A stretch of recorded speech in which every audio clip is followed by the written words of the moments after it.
Bueno, un saludo muy especial a todos. Bienvenidos a Un Café con Claudia Aparicio, que soy yo. Y el objetivo de hoy, y me llena de ilusión, es hablar del tema del momento. Llevamos más de un año hablando de esto y hoy precisamente queremos hablar de inteligencia artificial y las implicaciones que esto tiene en el futuro del trabajo y en el futuro de la educación.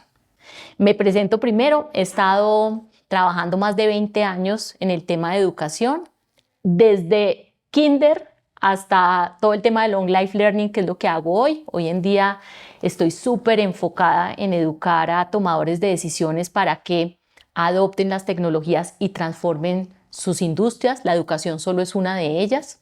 Y he tenido la oportunidad de ponerme distintas sombreros o cachuchas en ese tema. Entonces he sido ejecutora de proyectos, acompañado implementación de políticas públicas y formulación de políticas públicas, y hoy en día también hago parte de varias juntas directivas y una de ellas es la de Colombia EdTech, en donde como fundadora de MenteX, mi compañía, impulsamos esta idea de ponernos en el centro a los estudiantes, imaginarnos cuáles son las posibilidades que tiene hoy la tecnología y cómo realmente va a transformar de manera positiva la vida de las personas. Entonces arranquemos con el primer punto, y el primer punto va a ser: ¿qué es este tema de inteligencia artificial?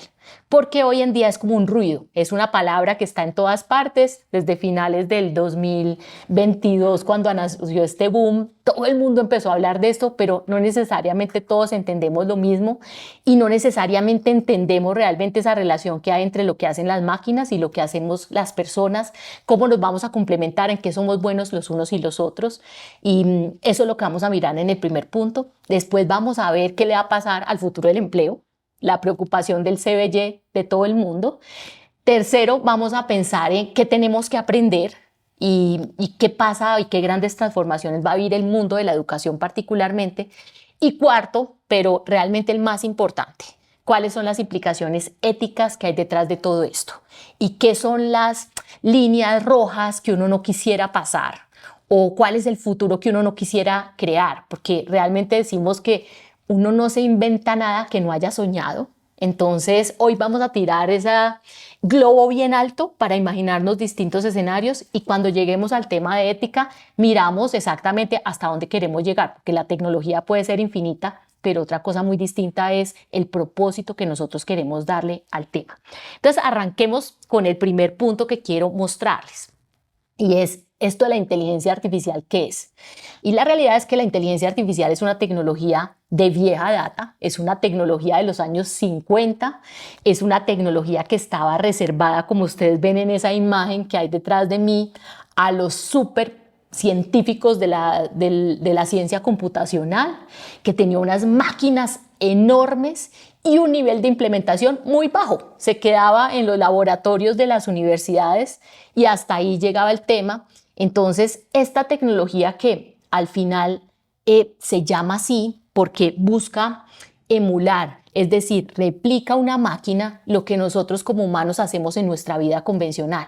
¿Y eso qué es? Pues tener racionamiento lógico, ser capaces de sintetizar información, ser capaces de entender la información dentro de un contexto. Eso es lo que hace la inteligencia artificial.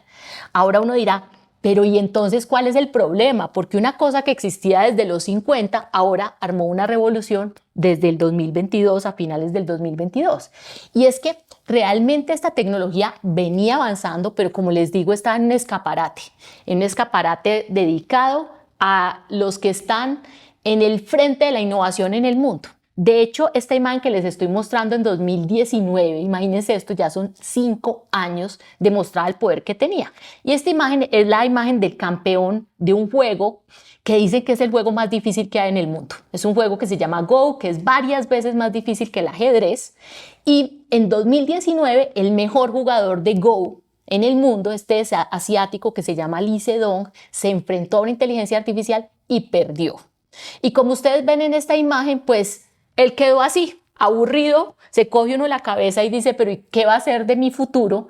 Y hoy lo que le pasó a Lee Sedol en 2019 es posiblemente lo que le está pasando a muchas personas a partir de esta gran revolución. Y esta gran revolución ocurre porque además de hablar de inteligencia artificial, se adicionó una palabrita de más que se llama inteligencia artificial generativa. Eso cambió las reglas del juego. Nació de un grupo de empleados de Google que en su tiempo libre querían trabajar en un proyecto personal y que crearon una nueva metodología que se llaman los Transformers, que básicamente, ¿qué hace? Simplificó todo el proceso, dijo, usemos grandes bases de datos de información. Ya estamos en un momento donde hay mucha información, cosa que no pasaba en los 50, y montaron un sistema de procesamiento de palabras que permite de manera probabilística entender cuál puede ser una posible respuesta. Y eso cambió las reglas de juego completamente, porque esa imagen que veíamos antes de un computador gigante y de un súper expertos se volvió una interfase con la que ustedes y yo podemos interactuar todos los días desde nuestro computador. Y eso ha generado una gran revolución. El 2022 fue el año de anunciar esto, de empezar a interactuar con estos asistentes de inteligencia artificial, como quiera que lo queramos llamar. Y lo que pasó precisamente fue una explosión. Lo que ustedes ven en esa imagen que hay ahí detrás es una curva ascendente, que es lo que llamamos la curva de exponencialidad, y que empezó a mostrar que esas funciones que yo les decía que son típicamente humanas llegaran a otros niveles. Entonces son máquinas que tienen unas capacidades de procesamiento aritmético tremendo, que pueden traducir idiomas, que pueden darle sentido a imágenes, que pueden hacer tareas diversas y que están automatizando de manera significativa tareas que uno podría decir que hemos repetido mucho tiempo y que no tienen realmente muchísimo valor y que nos abren un escenario para decir, bueno, ¿y entonces yo qué voy a hacer? ¿Sí? ¿Cuál es el escenario y las oportunidades que tengo? Y este proceso está pegándole durísimo al mundo de la educación, porque sin duda los que saben de inteligencia artificial dicen, ¿dónde está la mayor disrupción que se está viviendo? Se está viviendo en el mundo del empleo y en el mundo de la educación. Y esto que ustedes ven es la curva de aceleración de las tecnologías. Entonces, para los que han estado batallando en el mundo de educación como yo, uno diría que al principio y en la base de esta gran revolución que arrancó por allá en el momento de la revolución industrial, todo antes era lineal, pero lo que pasó con la revolución industrial fue que la curva se empezó a acelerar y ahí es donde nació el concepto de escuela moderna. Y en la medida en que esa curva se empezó a acelerar, ¿qué pasó? Empezamos a hablar de tecnologías educativas más entendidas como herramientas que usamos en la vida cotidiana. ¿Para qué? Para enriquecer el proceso de aprendizaje que tenemos en la idea de escuela sobre la cual a todos nos educaron, que es una idea fija, es una idea de la revolución industrial que hace que nosotros también seamos casi como el producto de un proceso de productivo, estandarizado, que le ha dado mucha importancia al contenido y en donde la tecnología era una herramienta para acelerar ese acceso al contenido. Y hoy estamos entrando a un mundo que es realmente el mundo de las EdTech, el mundo de las compañías que son de educación, pero que están apalancadas fundamentalmente en tecnologías para aumentar el nivel de alcance que tienen, ya sea porque permiten personalizar los procesos, hacer que todo el mundo se sienta incluido, porque permiten al mismo tiempo hacerlos más baratos, porque permiten dotarlos de mucha mayor calidad y porque permiten también llegar a muchas más personas. Entonces, eso que estamos viendo ahí, ¿qué pasa? Y vemos ahí un miquito. Nos está retando a volver a pensar quiénes somos nosotros y cuál es nuestra función en el mundo, porque hasta hoy en día teníamos mucha información, pero ¿qué seguíamos haciendo?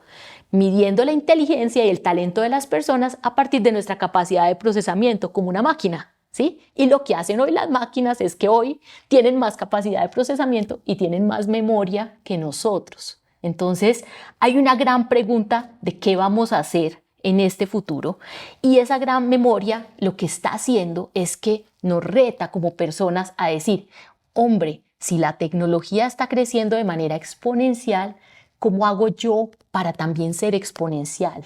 Porque el aprendizaje es lineal en el sistema que nosotros conocemos. Entonces, la pregunta del millón que uno se hace es, Oiga, una persona puede aprender de manera exponencial. ¿Qué significa exponencial en este mundo de la inteligencia artificial para una persona?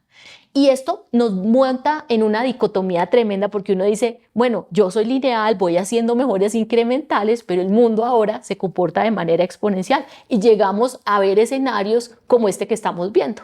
Entonces, no solo se trata de que está llegando la inteligencia artificial, sino que si uno tuviera que pensar y ponerle una etiqueta al 2024, diría, el año pasado desarrollamos muchas aplicaciones que seguimos viendo en inteligencia artificial, pero este es un año lleno de convergencia. Entonces, vemos por ejemplo, caso de computación espacial, en donde una persona ya no interactúa con el mundo de la misma manera que lo hacemos todos, y en donde esa barrera entre lo físico y lo virtual se está rompiendo, y uno dice, ¿y eso qué significa en el mundo de aprender y en el mundo de trabajar? ¿Y qué formatos necesitamos adoptar para que estas cosas pasen? Entonces, esta convergencia que estamos viendo, ¿a qué nos está llevando? A varios escenarios que son altamente apasionantes. Primero, multimodalidad. ¿Qué significa multimodalidad? Que esa inteligencia artificial hoy es capaz de permitirnos interacciones en donde uno dice, voy a preguntar algo y me va a salir una imagen. Voy a preguntar algo y me va a salir un código. Puedo transformar una imagen en palabras. Es decir, que esa interfase de usuario que antes veíamos que es tan difícil, hoy es fácil. Y hoy más o menos todo el mundo puede llegar a un estándar de mediana calidad sin muchísimo esfuerzo, ahorrando mucho tiempo. La pregunta es, ¿y qué hacen los excepcionales? ¿Cómo se van a ver los excepcionales en ese mundo? ¿O cómo hago yo para ser excepcional? Porque antes no tenía capacidades para hacer, por ejemplo, un diseño gráfico, en mi caso, que soy pésima. Hoy en día hago una imagen medianamente aceptable. Pero ¿y qué pasa si eso está en manos de los supertalentos? ¿Cuáles las capacidades que necesitamos desarrollar? Y también eso está convergiendo con tecnologías como computación espacial, que es lo que les mostraba, esa capacidad de interacción entre el mundo virtual y el mundo físico, casi con una interfase transparente. Estamos viendo copilotos que vienen a enriquecernos y uno dice, es como que todos ya tenemos secretaria. Y no solo tenemos secretaria, tenemos diseñador gráfico, tenemos copy, tenemos una empresa detrás a partir de todos los copilotos que podemos poner a nuestro servicio. Tenemos gemelos digitales, o sea que podríamos decir, ay, voy a cargar toda la data y ahora más adelante vamos a ver un ejemplo que hay sobre mí y yo podría crear un gemelo de Claudia para que trabaje mientras que yo me voy a la playa. Eso es real y está pasando ahora. Entonces nos da una oportunidad realmente de ser exponenciales también y de ser mucho más creativos, porque además de todo, el último concepto que les quiero dejar acá sobre la mesa es creatividad sintética. Y es que esta tecnología y estos datos son tan enormes que hoy en día las máquinas pueden decir, tengo estos datos y puedo suponer que hay otros datos más. Entonces esa barrera entre esa producción que yo hago de esa imagen que les digo que es medianamente aceptable, hoy en día uno dice, ¿y qué pedazo lo hizo la máquina? ¿Y qué pedazo lo hice yo? Entonces, estamos hablando de creatividad sintética y de datos sintéticos y eso también está poniendo unas barreras medianamente grises o muy grises entre lo que significa ser humano y cuál es la relación que nosotros tenemos con las máquinas. Entonces, habiendo dicho eso, ya tenemos un panorama claro que dice, ok, inteligencia artificial emula procesos humanos. Inteligencia artificial generativa borró las barreras y ahora cualquiera tiene una interfaz al alcance de su mano para crear y para tener superpoderes. Y es muy probable que dentro de poco hablemos de inteligencia artificial general, es decir, tecnologías que permiten que efectivamente estas máquinas desempeñen tareas de manera transversal. Hasta ahora vemos máquinas que hacen cosas puntuales. ¿Qué va a pasar mañana? Ya estamos viendo que hay anuncios por ahí entre los grandes jugadores de estos, de OpenAI y GPT, que dice, yo ya estoy detrás de este camino. Entonces, el día que esas máquinas puedan concatenar procesos para tomar decisiones, estaremos en un escenario más radical. Y lo que tenemos que hacer en esto es que tenemos que empezar a pensar a muy largo plazo, porque las cosas van tan rápido que cuando uno empieza a pensar hacia adelante, está preparado. Vamos a hablar un poquito luego de esas capacidades que necesitemos. Entonces, entremos al segundo tema importante. Ya sabemos qué es todo esto. Ahora, ¿qué significa esto en el mundo del empleo? Entonces, lo primero que hay que poner sobre la mesa es que nosotros somos una especie eminentemente adaptativa. Los seres humanos nos hemos adaptado a todos. No se olviden de nuestros orígenes en donde no teníamos casa, cazábamos todos los días, nos abrigábamos con la piel de los animales y no hay nada más exponencial y exigente que eso. Simplemente que estamos teniendo que desempolvar de nuestros genes esas capacidades y volverlas a poner sobre la mesa porque la industrialización nos había dado otras nuevas prioridades. Entonces ya han habido muchas revoluciones. La primera fase de la revolución tecnológica sin duda fue la revolución industrial y eso cambió el mundo de pensar de la ruralidad al urbanismo, de gente que se fue a vivir a las ciudades para trabajar en esas grandes fábricas, creó la industria automotriz, la industria electrónica y empezamos a automatizar y a decir, hay formas de repetir el proceso para poder tener acceso a muchos bienes y servicios. Después llegó la revolución del Internet y eso revolucionó las industrias. De hecho, nació un estándar que se llama, dentro de la bolsa de valores, que se llama el Standard & Poor's y es el indicador de las 500 empresas más grandes. Y cuando uno va y ve ese indicador de las 500 empresas más grandes, ¿qué hay ahí? Que más del 40% de esas empresas hoy son de base tecnológica. Entonces, a veces uno dice, esto no tiene nada que ver como industria, yo estoy en la salud y los de la salud no. Es que hoy en día las Health Tech están dentro del S&P. O las EdTech, las PropTech, hay todo tipo de compañías que son lo mismo que conocemos en la industria tradicional, pero usando herramientas tecnológicas y eso está dando o dio origen a un entorno mucho más global, a un mundo donde la industria digital es la reina y donde unas grandes compañías que les dicen las Big Tech están movilizando la economía global de manera significativa, como Amazon, como Apple, como Google. Esas son las Big Tech. Entonces, ¿qué se viene ahora? Una disrupción tremenda que dice el 40% de los empleos, eso con lo que tenemos de datos reales, van a sufrir una gran transformación. Y esa gran transformación no significa que el empleo va a desaparecer, pero sí que estamos en una curva de productividad cada vez más alta. Y eso no se nos olvide. En 1900 trabajábamos muchísimas horas, casi como esclavos. Hoy trabajamos menos y en 15 años vamos a trabajar menos, porque las máquinas van a suplir esos roles. ¿Eso es malo para la humanidad? No, es buenísimo. Es buenísimo porque nos da la oportunidad de pensar qué es lo que nos hace humanos y cuál es el nuevo rol que yo tengo que jugar en esas industrias. Entonces yo me atrevo a pensar que vamos a tener un mundo laboral en donde va a haber mucha más autonomía y en donde se va a premiar mucho a los creadores, a los que son capaces de ver lejos e imaginarse el futuro que todavía no ha nacido. Ahora, esto es un desafío tremendo porque al final todo lo que nosotros hemos aprendido, por todo lo que nos han premiado en la vida, es por ser inteligentes y por tener buen desempeño. Y lo que nos está mostrando esto es que dicen, oiga, la tecnología simplemente la tecnología no es la que se duplica cada 18 a 24 meses, que es la famosa ley de Moore. Lo que está pasando es que se está duplicando la inteligencia. Entonces, teníamos un mundo en donde había abundancia de datos poco utilizados. Antes de esta revolución se decía que usábamos el 5% de los datos que hay en el planeta. En esta revolución, esos datos están poniéndose al servicio de la humanidad y eso está generando que la inteligencia se duplique. Entonces vamos a vivir en un mundo en donde posiblemente no somos el animal más inteligente, que es tal vez el monopolio que teníamos hasta ahora y que nos hacía sentir muy confiados. Decíamos, de pronto vienen los marcianos y nos van a contar otra historia.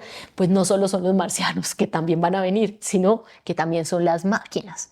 Y eso rompe mucho de lo que estaba pasando en el mundo de la educación, porque parte de lo que uno decía es el mundo del trabajo que va a necesitar programadores. Y mucho de lo que se ha hecho en las universidades, en los colegios, es trabajar en esa alfabetización tecnológica para prepararnos, que está muy bien. Pero ¿se acuerdan que yo les decía que hay una interfase que ahora es natural? Que hablábamos de multimodalidad.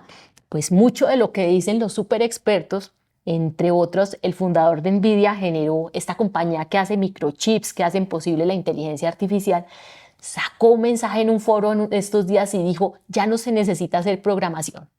y se armó un revuelo mundial, porque el nuevo lenguaje de programación se llama el inglés o el español. Entonces, esa capacidad de formular, de entender necesidades y poner a que las máquinas trabajen por nosotros está retando esto. Por supuesto, necesitamos programadores, pero si usted está pensando que en su empresa lo único que necesita es programadores, se está quedando corto. Todos necesitamos entender en todos los niveles de la organización qué es lo que va a pasar y aprender a trabajar con estas máquinas. Que ahora entonces uno dice, bueno, no necesitamos programadores. Y la pregunta que sigue se llama, ¿y entonces para qué me pagan? O sea, ¿cuál es ese nuevo rol que tengo que tener en la sociedad? Y se lo está preguntando los profesores, pero también se lo están preguntando los presidentes de las compañías. Hay noticias impresionantes. En estos días salió una noticia que anunciaba que una compañía como Amazon tiene ya 750,000 robots. Entonces uno dice, ok, estos robots están haciendo procesos en estas zonas en donde distribuyen todos los productos que tiene la compañía. ¿Y qué hacen las personas? ¿Sí? ¿Qué hacen las personas? Lo que ellos dicen es, se han creado muchos empleos para poder ejercer funciones de analítica, de servicio al cliente, pero sin duda es una revolución. Y estamos en ese momento de transición donde creo que no nos coge a todos en el mismo lugar de la página. Una cosa es qué tiene que pasar con los más jóvenes y otra cosa es qué tiene que pasar con los que están ya inmersos en el mundo laboral. Y hay ventajas y hay desventajas para los dos que vamos a ver un poquito más adelante. Entonces, pensemos en la gente que está hoy en un empleo. ¿Qué pasa? Que a diferencia de lo que pasó con la revolución industrial, lo que está pasando es que hay una disrupción en los empleos intelectuales. Es decir, en la revolución industrial, ¿dónde se generó la gran transformación? En el obrero que estaba poniendo en las rieles del ferrocarril, en las fábricas, en la manera como se producía un zapato, en la manufactura. Ahora estamos diciendo que estamos en el mundo de los datos. ¿Y el mundo de los datos para qué sirve? Para tomar decisiones. Y esa es la función que normalmente le ponemos a los tomadores de decisión. Entonces, esos empleos intelectuales están sufriendo una gran disrupción. Las máquinas, yo les contaba la historia de Amazon, pero la realidad es que esa historia de Amazon es limitada.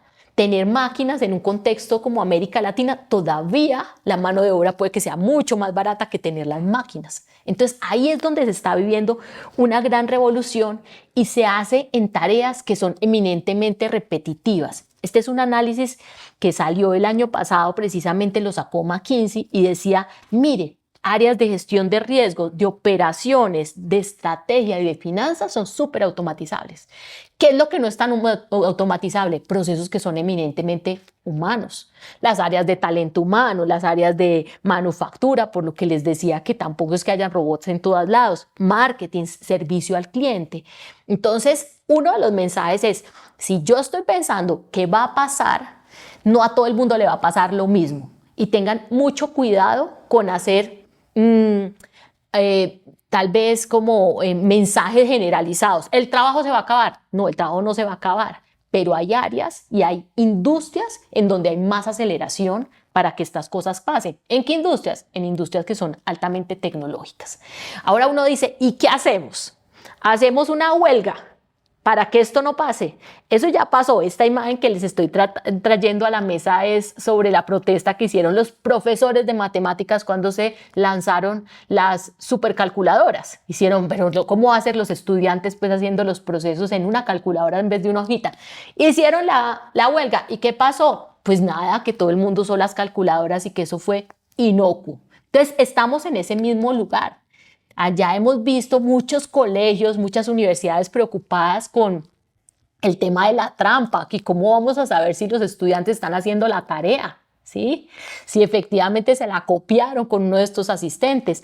Y la realidad es que eso, ¿qué nos está retando? A pensar que estos procesos operativos los hacen las máquinas. ¿Cómo vamos a validar que efectivamente nuestros empleados o nosotros mismos o los alumnos desarrollen las destrezas que nosotros necesitamos? Entonces estamos en un momento muy interesante porque es como que saber que ha sido el rey de la educación y el premio mayor también en el mundo del trabajo no es tan importante. Lo más importante es ser. Lo más importante son esas habilidades para interactuar con otros y para comprender el mundo y entender qué necesitamos y ser capaz de ayudarnos de una de estas herramientas para construir soluciones que nos empoderen. Y esas soluciones, ¿qué hacen? Que yo les digo, no solo el ser, es que no es el mismo ser que conocemos todos. Es un ser que tiene que ser más visionario, más creativo y más adaptable. Y a eso es a lo que nosotros le llamamos Future Ready Skills, es decir, habilidades para estar listo para impulsar el futuro que nos espera, porque estamos en el momento más emocionante de la historia. En este momento no hay barreras para no hacer práctico todo eso con lo que hemos soñado. ¿Y qué significa esto? Que efectivamente entonces hay 3 superpoderes y yo ya los he ido nombrando por acá. Primero, la capacidad de ver el futuro. ¿Sí? No te puedes inventar nada que no hayas soñado. Entonces, hoy en día ser capaces de decir, ¿y si pasara esto? ¿Y si pasara lo de más allá? ¿Qué pasaría? Hoy no podemos vivir en el ahora. Venimos de una sociedad en donde somos inmediatistas, pero esto va tan rápido que hay que ser capaz de ver qué es lo que viene y entender cómo nos vamos a preparar para eso. Y eso implica muchas capacidades, que son las que estamos viendo acá y que son las que se van a premiar de manera muy significativa en el mundo del trabajo. Ahora, ¿qué más se necesita? Necesitamos ser altamente adaptables. ¿Qué quiere decir eso en la práctica? Que vivimos en un mundo en el que, en el mundo del trabajo, hay unos que piensan y otros que hacen. Y como la tecnología hoy en día está desarrollándose a la misma velocidad que se desarrollan soluciones, algo que nunca había pasado en la historia, ¿qué significa? Que no se vale solo ser pensador, hay que ser hacedor, hay que lanzarse al agua, hay que dejar de hacer presentaciones en PowerPoint y decir vamos a pilotear esto rapidito para ver cómo funciona. Y eso nos está retando a crear organizaciones que no son verticales, sino organizaciones que son horizontales, donde todos, como dicen los cómics son muy educativos, dice el hombre araña, a grandes poderes, grandes responsabilidades. Es eso, vamos a estar en un mundo donde todo el mundo tiene mucha capacidad de creación, pero ¿qué necesitamos? Mucha inteligencia colectiva para que todo el mundo tenga esos superpoderes y las organizaciones no pierdan el rumbo. Entonces, adaptabilidad es la reina de las capacidades, anótenlo en sus cuadernos. Y tercero, hay que ser creativos, porque estamos entrando a un entorno en donde se dice que el índice de incertidumbre en el mundo se ha multiplicado por 3. De esa magnitud es lo que estamos viendo. Pero no se va a quedar ahí. El año pasado la inteligencia artificial se multiplicó por 6. Y se acuerdan que yo les dije esto es como una bola de nieve, de eso se trata la exponencialidad. ¿A dónde vamos a llegar? Pues los expertos dicen que la famosa inteligencia artificial generativa está a la vuelta de la esquina. O sea, esa inteligencia que hoy en día no necesita que le hagamos preguntas, sino que es capaz de actuar por sí sola. Entonces, ¿qué nos asiste a nosotros? Ser extremadamente creativos para imaginar esos escenarios que nosotros debemos construir a partir de las necesidades que tenemos como seres humanos. Ahora, ¿qué significa esto? Y les voy a mostrar una imagen para que ustedes se imaginen hasta dónde podemos llegar, qué tan exponencial podemos ser. ¿Se acuerdan que yo les dije que había una tecnología llamada gemelos digitales? Bueno, pues este es un ejemplo de gemelos digitales y quiero dejarlos un minutico para que vean esto y después lo comentamos. Let's get started. Let's take a real piece of work for me, blitzscaling. I wrote a 336-page book. And how do you explain it in one sentence? To a smart person, to a 5-year-old, well, for the Star Trek fans, in Klingon, and as Jerry would explain it in Seinfeld. Okay, condensing your entire strategy from a 336-page book into one sentence, and starting with the explanation for the smartest person in the world. Blitzscaling is a strategic acceleration of organizational growth to seize market dominance by prioritizing rapid expansion over efficiency, leveraging capital and network effects to outpace competitors in winner-takes-all markets, despite the attendant risks to scalability and operational stability. Now, for a 5-year-old, blitzscaling is like building the biggest tower super fast before anyone else, even if it gets a bit messy, so you can be the leader of the tower game. And now for a Klingon, blitzscaling OH pus vittelheg duj luchar glutavistelhab a dochvam viol, hoc competition vipo q a market dahara.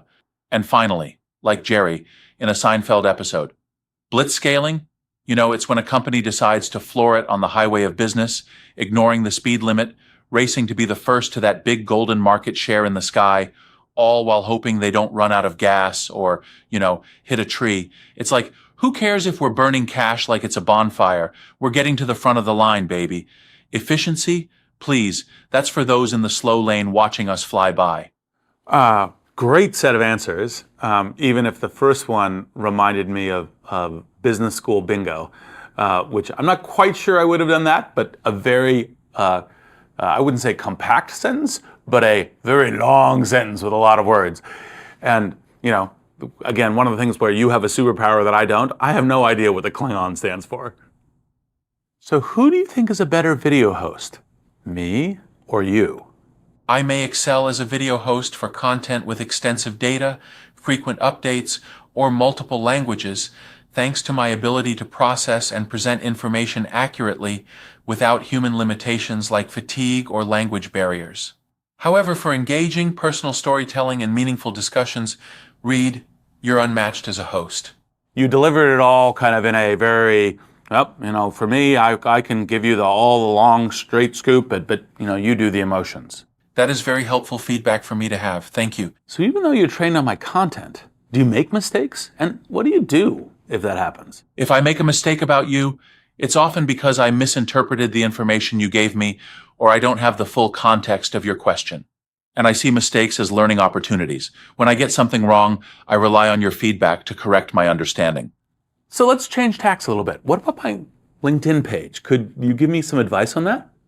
Well, I have gotten a chance to take a look at your page as an image of it was entered into my GPT. I think your current photo nails it, but you could strengthen your LinkedIn page by spicing up your banner with imagery that screams innovation, like your books or podcast logos, and update your profile with the latest projects for a dynamic appeal and enrich your activity section with AI and entrepreneurship insights to solidify your industry presence. Last thing, enhance your digital introduction by adding personal flair to your headline and summary, possibly with investing in the future of technology and humanity. What do you think? It definitely could do with a refresh. I think you're right about that. The art that's the top of it was actually a piece of art that a friend of mine made. You might not know it if you didn't know about that art. Now, the question about headlines, that's probably a good one, and remembering to keep humanity in the loop with that is probably something that, I'll give some consideration to changing the headline. So what role should governments play in regulating AI and especially fostering innovation because the future is so important? In discussing AI regulation, governments must balance fostering innovation with maintaining ethics, encouraging global, cross-disciplinary collaborations, and staying flexible in policymaking to match technology's rapid evolution. There's a need for a framework that not only fuels innovation, but also ensures AI benefits are fairly distributed, all while focusing on enhancing public good. So the content is absolutely right. And I probably would have used a few less business buzzword bingo sentences or phrases, but the content was exactly right. You did a great job as the interviewer, and now it's time for me to take over.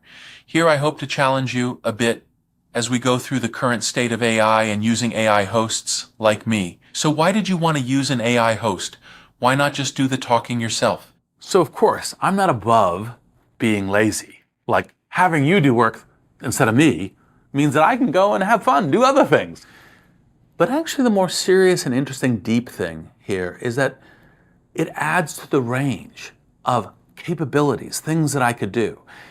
It means, for example, I could respond and be part of more dialogues in different ways, like if people were commenting on social media or other kinds of things. Or if you say, well, I'd like to explain blitzscaling in multiple different ways and to different audiences, now I can do all that where I really just wouldn't have had the time for it. Or having new capabilities, ranging from things that are fun for different audiences, Star Trek, Klingon, but also, poetry. Got it. And that makes sense, but I wonder about the concerns over AI versions of ourselves. What are your thoughts on the ethical risks of AI digital twins, including privacy and consent? So look, it's very important that we kind of set the rules of the road with digital twins. This case, it's easy because we are doing this collaboratively. It's Partner with Me. Now, obviously, it's easy enough to create a digital twin that has me saying things that I don't believe, I disagree with, and those things can happen with this. Part of the reason to start this is everyone starts with a negative and doesn't realize all the things of the positive, the ability to actually make more human connections using it. Now, we are going to have to set rules of the road, and it is going to be important that, for private citizens, that there is guidelines, and even for public citizens, there are guidelines. All that makes sense, but how do you reconcile this speedy progress with the real fear many have about their jobs vanishing? And what would you say to them? You've mentioned adaptation is key, but realistically, aren't there individuals who can't or might really struggle to adapt? Look, this is obviously a very difficult and serious topic because, our heart should always be with the people who are, engaging in the difficulty of these transformations, whether it could be a job transformation, a job loss. The truth of the matter is, we ultimately really benefit as a society, our children, our reorganization of how work works. And we win by embracing it first, learning early and doing it as a society, even though it will create some pain in transition. This is one of the reasons, for example, that Europe was such a dominant force in the entire world. They embraced the steam engine early. And that's what we are here. It's a cognitive industrial revolution. It's a steam engine of the mind. Now, none of that is to underplay the difficulties that some people will have. Now, I think many people will be able to adapt very easily. Some people will be able to adapt with difficulty, and some people won't be able to adapt. Then who's responsible to help those that can't adapt or are having trouble adjusting? I think the short answer is everyone. I think, the tech companies need to build the AIs in order to help with that and need to be able to try to onboard as many people into using AI because, many of the jobs, humans will be replaced by humans using AI. So we want the humans who are doing the jobs to be the ones replacing themselves using AI. So tech companies can do a lot of things. Obviously, governments, just as in history, need to do a lot of things. They need to provide social safety nets, help people make these kinds of adjustments. But also, of course, universities and education and school systems. Also, of course, companies in terms of how they're training and onboarding people. So I think the short answer is everyone should be asking themselves, what can I do to help? Okay, my next question, and going a bit broader about AI in general, while you champion AI's potential, you're not blind to its risks. So as an AI optimist, how do you navigate addressing the skepticism and real concerns that come with AI? If everything that was being said about AI was just, it's utopic, it's nirvanic, it's amazing, then I would, of course, be adding in some of the questions and concerns about what does it mean for job transformation? And what does it mean for how we reconceptualize ourselves as human beings? The problem, of course, is the vast majority of people who are talking about this are only talking about the risks, not talking about the things that could be so amazing. They go, well, AI might be doing something with my data. And you're like, well, actually, in fact, if we could create a medical assistant on every smartphone, available to everyone who has it, who might be able to help their children, their friends, their neighbors, their family members, themselves, because they don't have that immediate access to a doctor. That is a great future, elevating humanity. We need to talk about that too. And that's part of the reason why I'm so clear and forceful in my optimism about this, because that's actually, in fact, the major case that we are going for. Once, of course, we say, oh, we realize all that, then we can also bring in the risks, bring in the navigation. Let's pivot to Inflection AI, a company you co-founded. Strategically, you went from envisioning Pi as a close companion AI for consumers to now creating tailor-made AI solutions for businesses. Why the pivot? How did your co-founder Mustafa Suleyman's move to Microsoft AI impact this shift? So Inflection is a wonderful agent with trained as much on emotion as IQ. It's very unique. It's a great consumer thing. One of the things we realized when we were doing it is Mustafa really wanted to be building the consumer thing at scale, but the business was going to take years and years to develop. Whereas the developer business, the API business, is actually where the real startup opportunity is. And so Mustafa decided, look, I will go continue to build with Copilot and the agents that embody the IQ, that are the assistant for everybody. And I will do that at scale, and I don't need to work out the business model immediately. And Sean White, who had worked with Mozilla Development Network, would come in and help developers build off the models that Inflection has made to bring that sort of humanism and EQ to many other products. Why this strategic shift?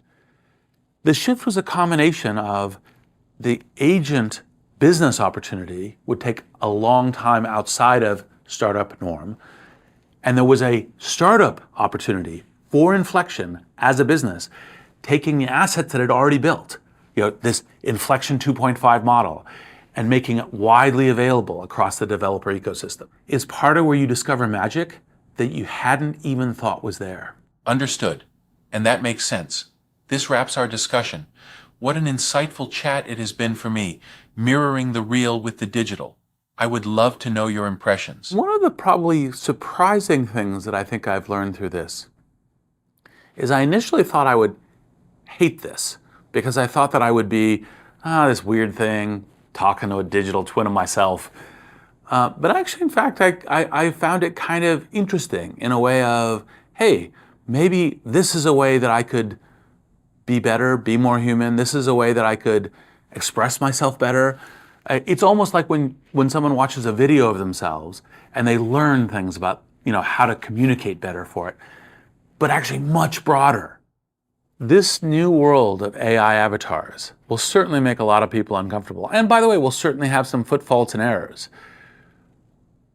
But again, always starting with what might we be able to make?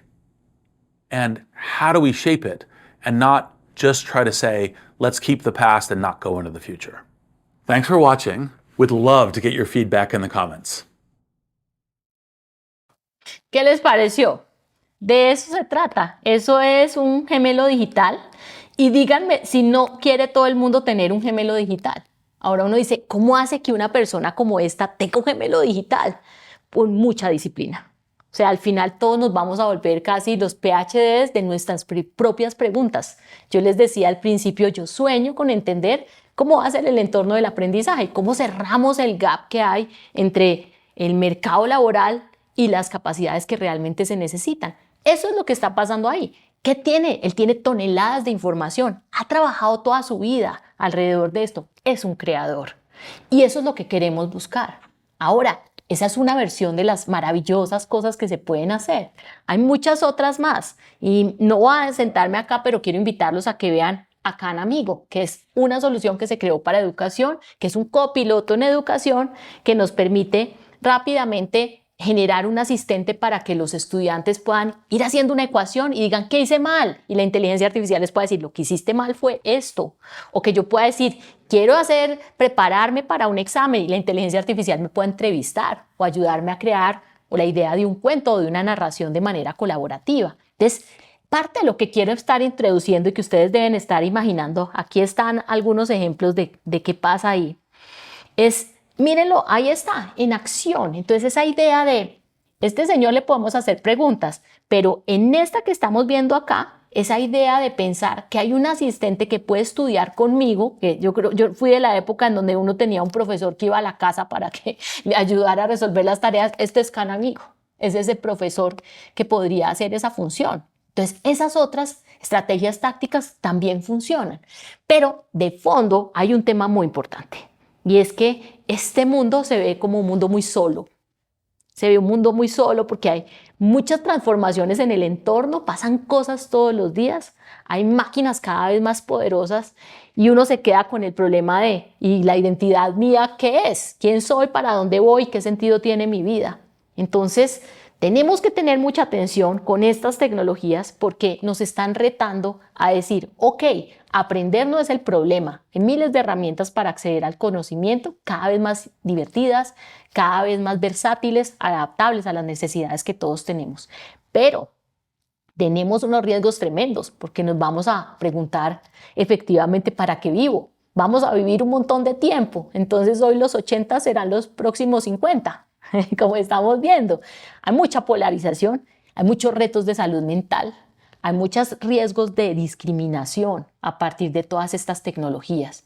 Entonces, no se trata simplemente de hacer esas cosas que hay atrás y decir, esto es un tema táctico. Esto es un tema de hago lo mismo, pero tenemos unas herramientas increíbles que nos permite escalar las soluciones.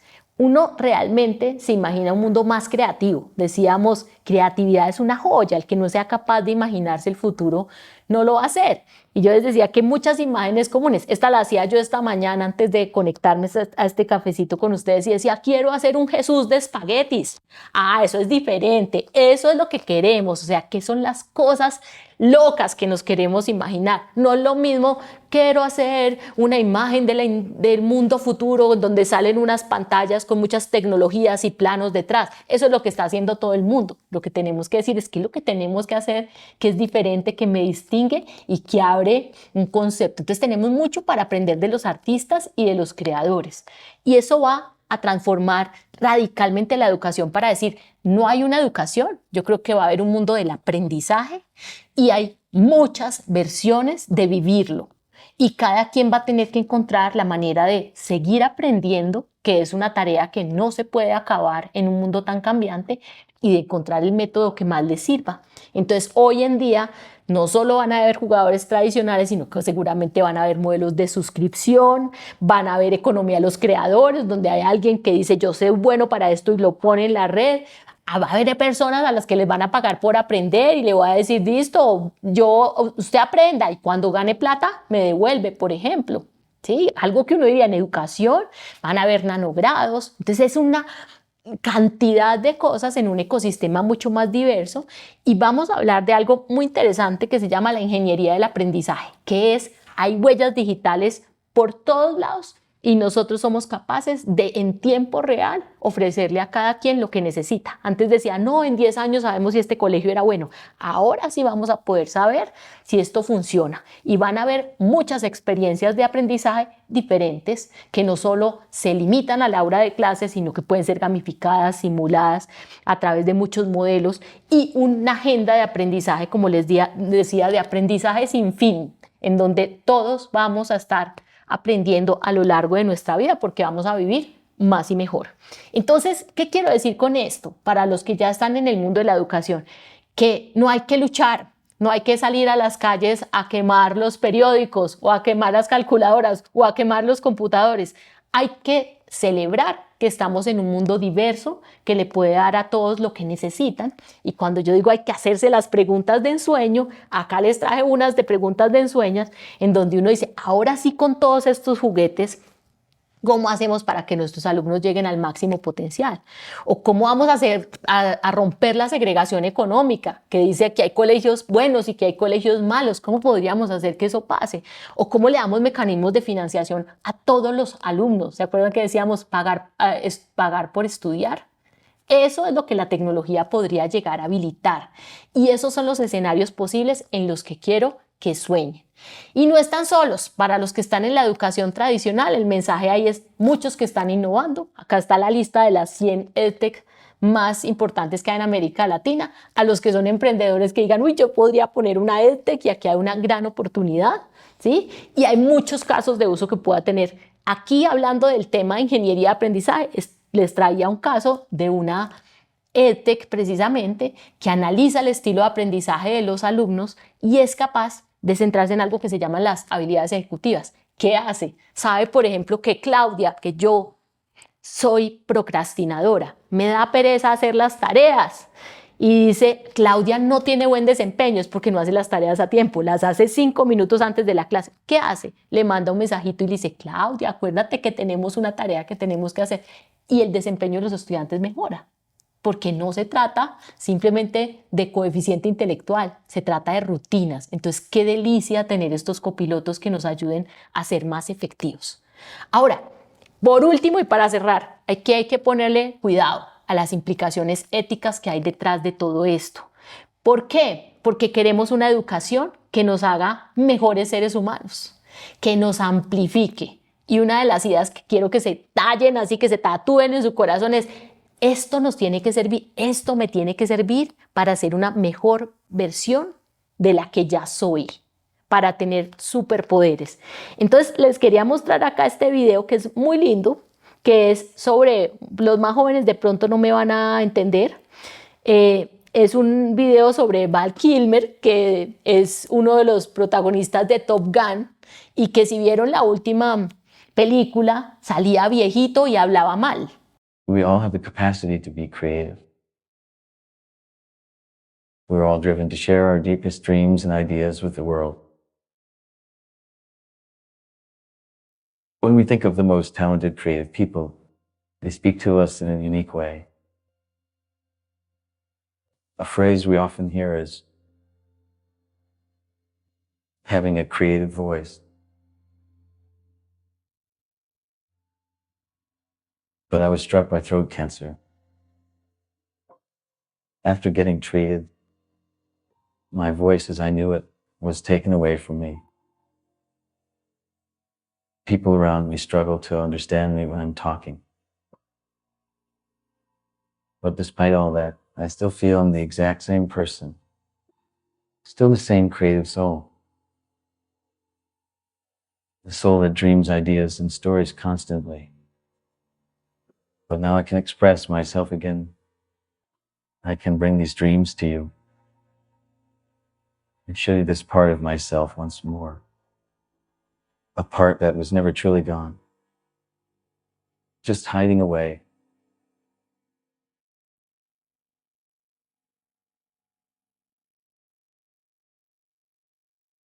Esa es la educación que todos queremos. Esa es la educación que queremos que le permita a todos, no importa qué limitación tengamos, de entrar en un entorno de equidad, de compartir. Eso es lo que necesitamos llevar a nuestras vidas y a nuestros entornos laborales.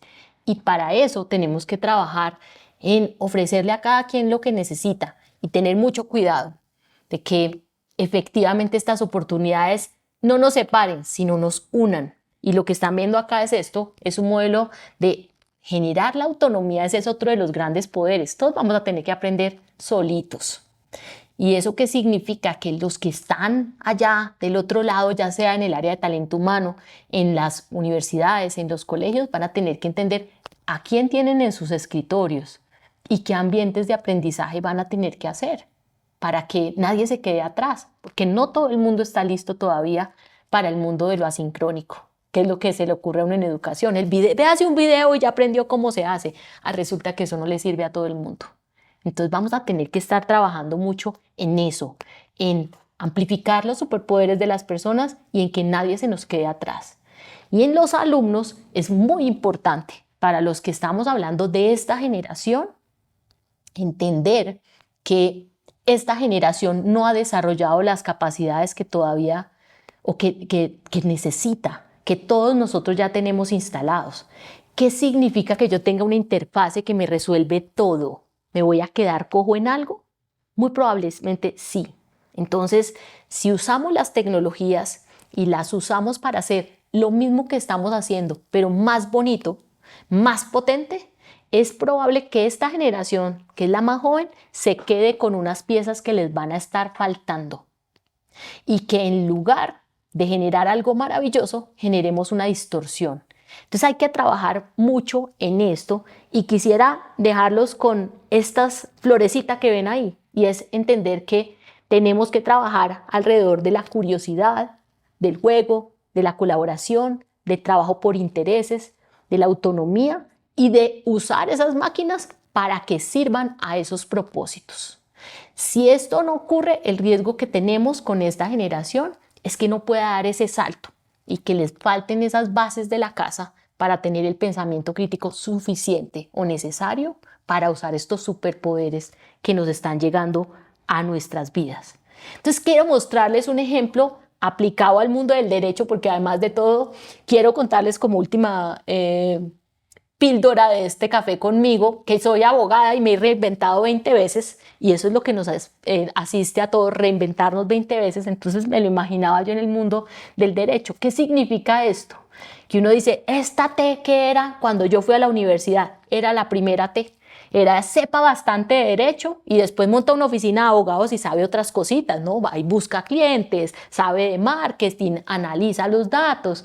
¿Qué pasó? Estamos empezando a hablar de abogados que son más tecnológicos, que fue la siguiente fase, que fue decir, bueno, entonces podemos procesar todos los casos de esta oficina y entonces la tecnología es el rey, que tal vez es mucho la sensación de lo que estamos viendo cuando las universidades o cuando los estudiantes dicen, tengo que aprender ingeniería o matemáticas, ¿cierto? Pero lo que sigue va a ser gente que tiene esa vena tecnológica, que sabe el tema, pero que miren esa bolita azul o ese cuadrito azul que hay abajo, que se atreve a crear.